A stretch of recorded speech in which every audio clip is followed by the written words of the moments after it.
Ever since my last video on Sonic Dark Gaia Infection AU, you guys have been begging me to cover a bunch of different ones, and this one specifically caught my eye. One that was inspired by the Mandela catalog videos and other videos where the victim would be in their home relaxing until they hear a noise. And the second they turn to investigate it, a skinwalker or body snatcher is fiercely stalking them uncomfortably. This dark and sinister AU is called Dragon Ball The Others. The story starts off during a Dragon Ball Z filler episode with Garlic Jr. being sucked into the dead zone once again after escaping. Kid Gohan, after powering up, pushed him in the corrupted black realm and engulfed in darkness where the victims are essentially trapped there for eternity. Piccolo, watching Garlic Jr. fall into the abyss, says, "We'll meet again, old man." And Kami chuckles out of proudness. And sadly, what poor Piccolo and Gohan didn't know at this moment is by them opening the dead zone, they opened a door between two worlds, freeing copy parasites that spawned from the depths of the dead zone called Deadites. Beings mutated by the dead zone's dark influence. They retain memories and the personalities but are driven by the relentless hunger to spread their corruption and live. We'll call them the Corrupted, or just Skinwalkers. In episode 1, it starts off on a peaceful night. Kami's watching over Earth from the Korin Tower, falls asleep, but is soon woken up by an eerie growl from some mysterious creature.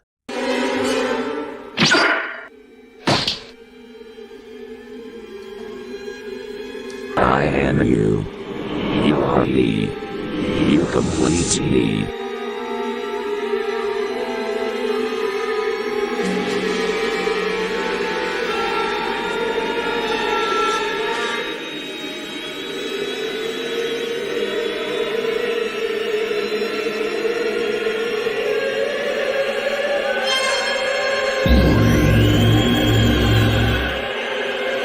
Then before you know it, Kami's essence is snatched out of his body. Fast forward to the present day, the night where everything goes down. Future Piccolo is outside. Keep in mind, by this time in the Dragon Ball anime series, Kami has already fused with Piccolo in hopes to stop a great threat in the past. Piccolo is seemingly sleeping and then is awoken by abrupt voices in his head saying, "Who are you?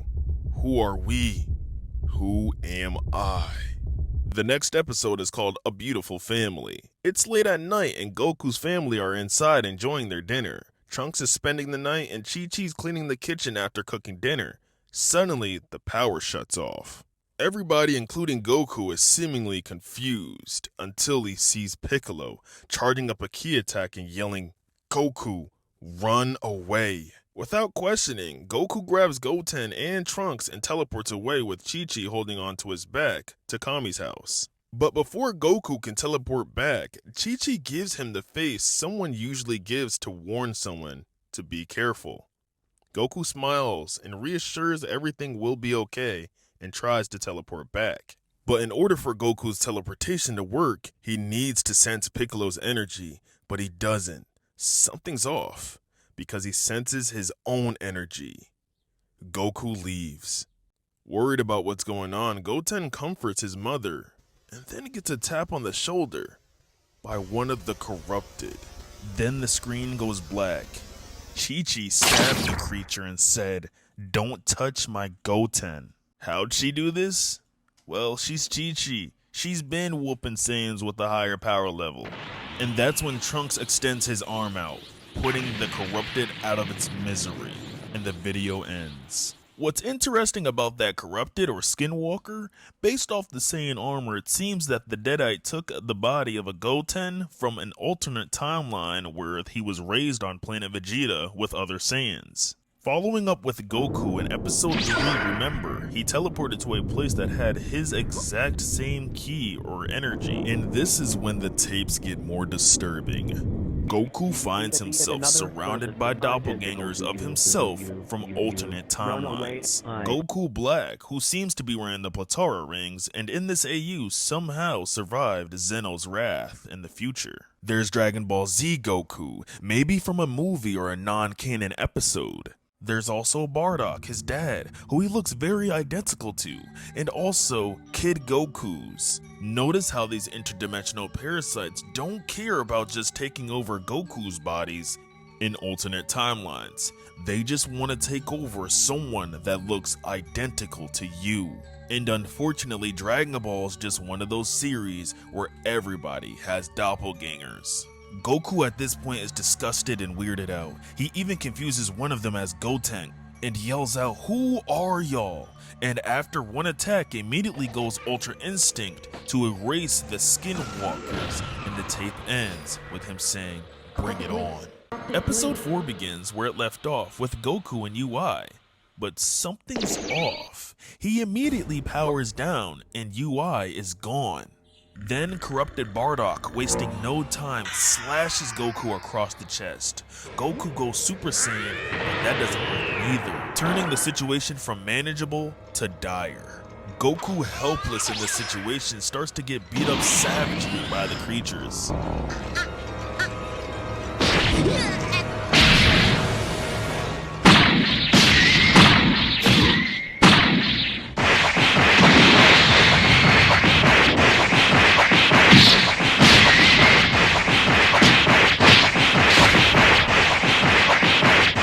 And with his back against the wall, Goku gets angry enough to fight back even harder, punching the kid's back with all the might he can, but to his avail, that does no damage.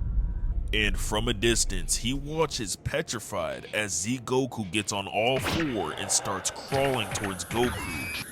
Charging up his final attack, Goku's hand is 1 second from being devoured by the corrupted, but luckily he was able to blow the creature to smithereens. And sadly, with nothing left, Goku is left at the mercy of the other corrupted Gokus. That's when Goku Blacks shows up and goes full power, and since he's already 2 Gokus, he decides to finish this one off for good.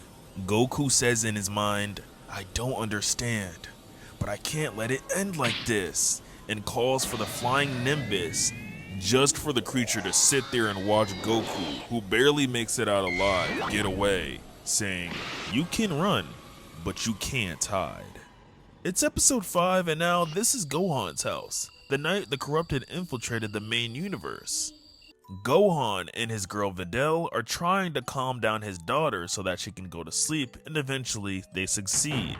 And while they're downstairs watching TV, they hear an emergency broadcast, but Gohan decides, "I'ma just go to sleep."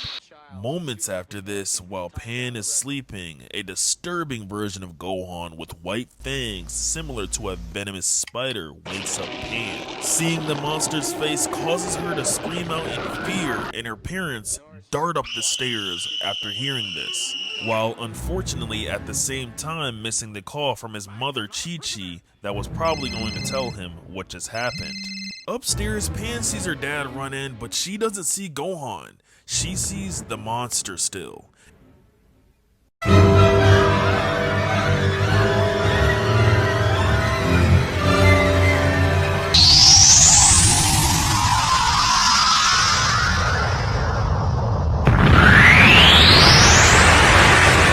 Powers up in defense. Eventually, her mother Videl was able to calm her down, but meanwhile, downstairs, someone picked up the phone. During this conversation, Chi-Chi has no clue that this isn't the real Gohan. Also on the TV, a news reporter named Jimmy Firecracker is reporting an explosion that happened at Capsule Corp, which we'll talk about later. Videl is walking down the stairs with Pan in her hands when she hears Gohan's voice. She says, "Already downstairs, Gohan? I knew you were fast, but not that fast."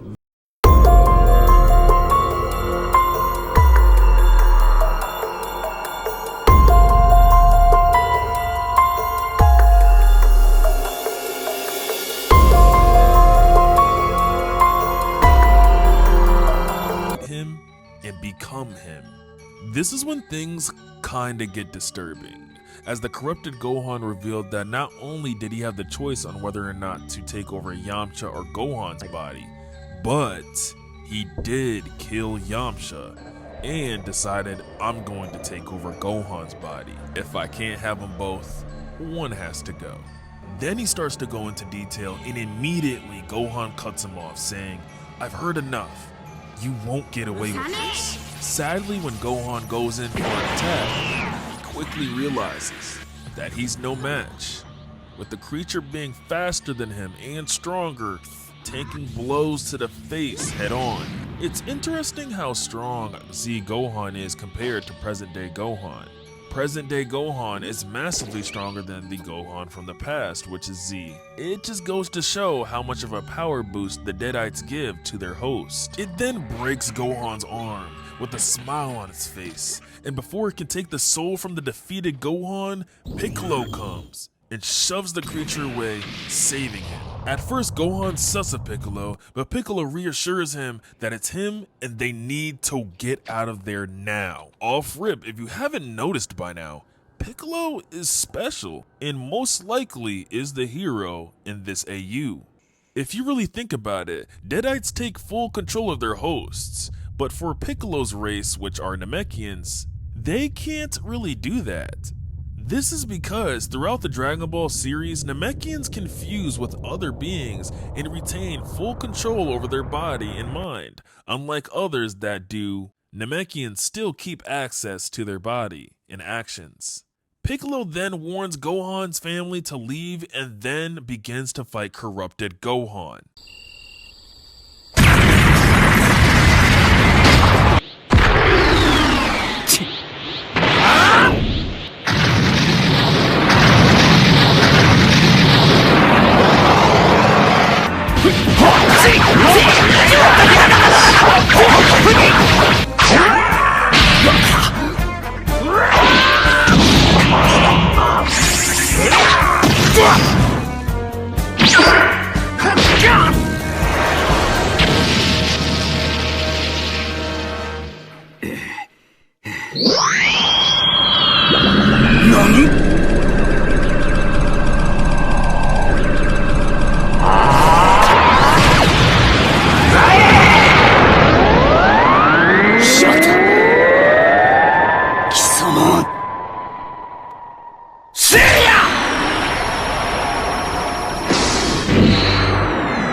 Constant blows and a close battle, but something interesting happens.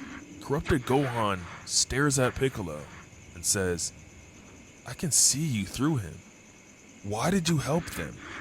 You failed your mission." Piccolo tells it. Any last words?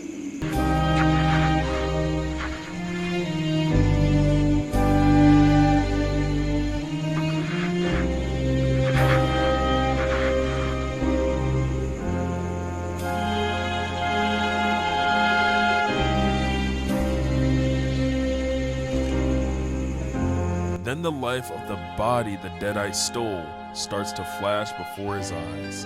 In its final moments, it sees all of Z Gohan's memories up until his defeat at this moment, seeming all beautiful, and the creature accepts its fate, saying to Piccolo, "Take care of Gohan, or me," chuckling.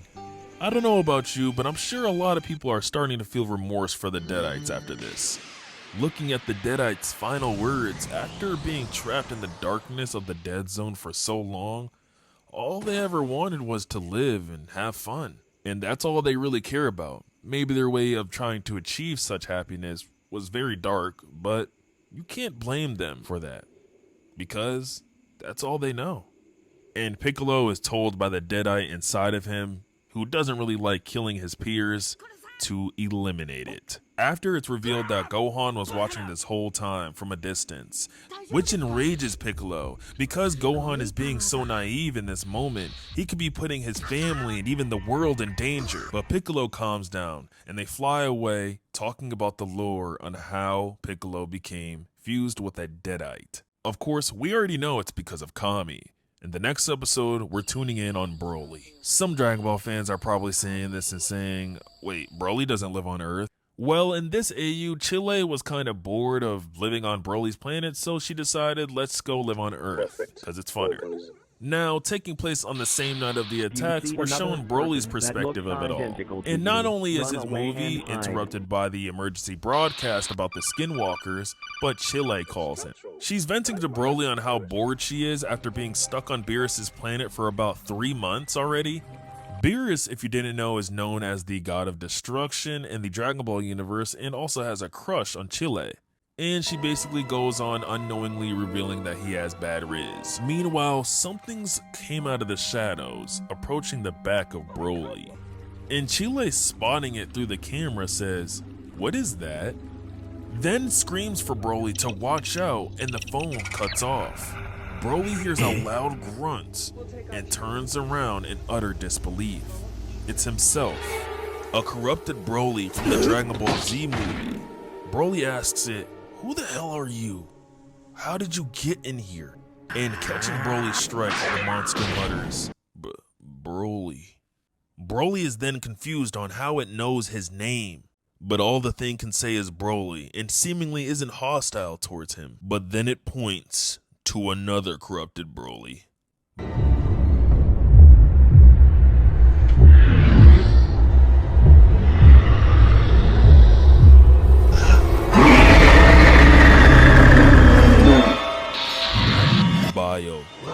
Then Kale, who was created in Dragon Ball Super as a Saiyan based off Broly, is also corrupted. Broly gets overstimulated and sees this, powers up, and lunges after them to attack. But Broly stops, noticing something's weird, that she's not hostile and in fact is scared of him, prompting a flashback to when Goku was trying to teach Broly to control his power so that nobody gets hurt. He then apologizes and cooks them dinner afterwards. This might be amazing, and it confirms that not only are they not all evil, but are just misunderstood and possibly misled. Even though they have taken these people's bodies, maybe they didn't actually want to do it, but were forced to, or worse, peer pressured. They might look hideous, but are training to become better as lost, innocent creatures. And they feast, enjoying their night together, giving Broly a family he's never had. If you know about Broly's story in the Dragon Ball series, you know that his life's not the best. So this is good. Suddenly, dum-dum, a loud knocking is heard at Broly's door, and it's Vegeta yelling, "Open up." Both Goku and Vegeta, badly beaten, came into Broly's home to help, but aren't really fond of his guests. But Broly explains everything, calming everything down. Bulma visits 18 and Krillin, and as it gets dark, she starts to head back home. In the next episode, we start out with Bulma's perspective of that night. And as Bulma's on her way back home in her car, she gets the emergency broadcast everyone else has gotten that night, which again warns everybody that skinwalkers are about and hide from them. And just seconds after this, she hears some commotion in the back seat of her car and looks in the mirror only to be greeted by a terrifying creature staring back at her. She immediately turns around to investigate, but to her amaze, sees nothing's there. To her relief, she thinks it's just her being tired, but only if she knew how fast these creatures were.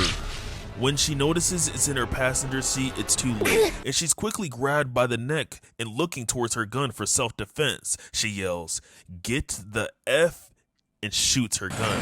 She's utterly horrified of the creature and wants to believe it's a nightmare, but that's nowhere near the truth, and she turns over and causes an intentional accident. And as her soul is being consumed, the episode ends and we're left on a cliffhanger. Now, it's time to see what Vegeta was doing that night. After finishing up his training, he hears the emergency broadcast about the corrupted and shrugs it off, until the power goes out. Bulma being one of the richest people on Earth, and of course Vegeta being her man, he'll never go without power longer than a couple seconds. But as he goes to wipe the fog away in the mirror, he's jump scared by a monster and yells, "What is that?" He thinks someone is pranking him until the mirror bursts right in front of him. It's baby Vegeta from Dragon Ball GT, and of course, a full corrupted version of him.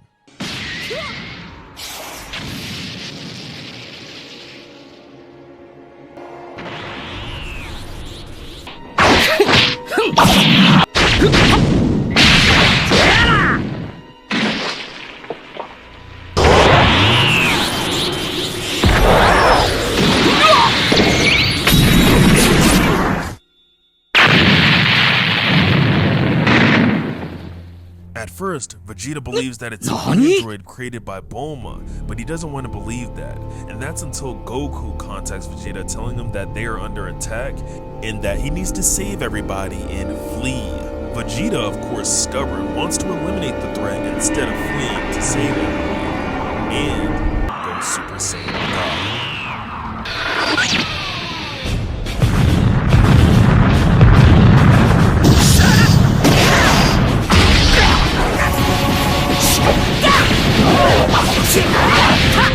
They fight and fight, but Vegeta realizes it's getting stronger and faster, or even worse, he himself is getting weaker. He falls out of his form and goes into his strongest, called Ultra Ego, to finish everything once and for all. Again, it's no use.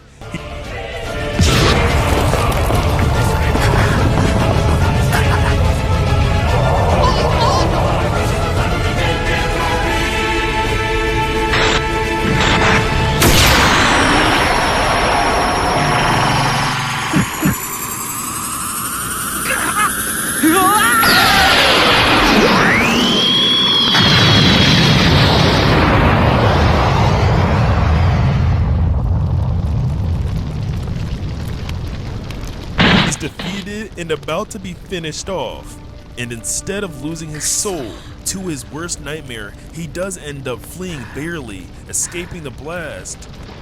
But it's not Goku who arrives to save him. It's not Piccolo, it's his dad. Soon many other doppelgangers of Vegeta pull up, and he decides to finally flee towards the sky. That's when Vegeta spots Bulma's car, but it's on fire, burning. At first, there's no sign of Bulma, thinking that she perished in the fire, but then you hear high heels clanking. He sees Bulma, or what he believes to be solely a monster, and starts choking her out, demanding that the creature tell him what happened to Bulma. But after a long glimpse, Vegeta notices it actually is Bulma and apologizes, but doesn't really know for sure, and flies away scared and misunderstood, leaving Bulma embarrassed and confused. What's even more sad about this scene is that Bulma looks completely hideous, and she's always talking about her secret wishes with Shenron and how she's always trying to look young. She loves looking young. In the Dragon Ball Superheroes movie, we've seen one of these wishes that she's made to Shenron that she was talking about with Krillin and 18 earlier.